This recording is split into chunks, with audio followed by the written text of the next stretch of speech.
আমরা কলকাতা থেকে এসেছি আর এই রিসর্ট আমাদের গ্রিন ভিউ রিসর্ট মানে আমরা গ্রিন পয়েন্ট রিসর্ট আমরা মানে গুগল থেকেই দেখেছি, মানে সেরকমভাবে বুঝতে পারিনি প্রথমে, but excellent resort and most of the thing मैं बोलूँगा इधर का जो मैनेजर है आपका Abhishek, he is very supportive, very good people, all the peoples are very good, food is good. आप एक दो दिन के लिए आराम से इधर आ सकते हो, you can have a chill of out time.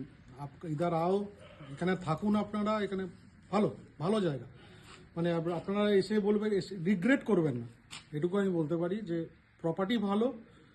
আর সব থেকে বড় কথা মানে আমি আমার 3 বছরের মেয়েকে নিয়ে এসেছি, বউকে নিয়ে এসেছি। সব থেকে বড় কথা কোনো জায়গায় ঘুরতে গেলে যে সেফটির ব্যাপারটা, এরা সেফটির দিকটা খুব ভালো রেখেছে। No vehicle are allowed inside, only আপনি যদি বুক করেন তাহলেই আপনাকে ভেতরে ঢুকতে দেবে। এই জিনিসটা আমার খুব ভালো লাগলো, কোনো আউটসাইডার ভেহিকেল অ্যালাউ করছে না। সেফটির দিক থেকে বলবো খুবই ভালো, আপনারা ঘুরতে আসুন, ভালো জায়গা, 2 দিন 3 দিন থাকার জন্য এক্সিলেন্ট জায়গা।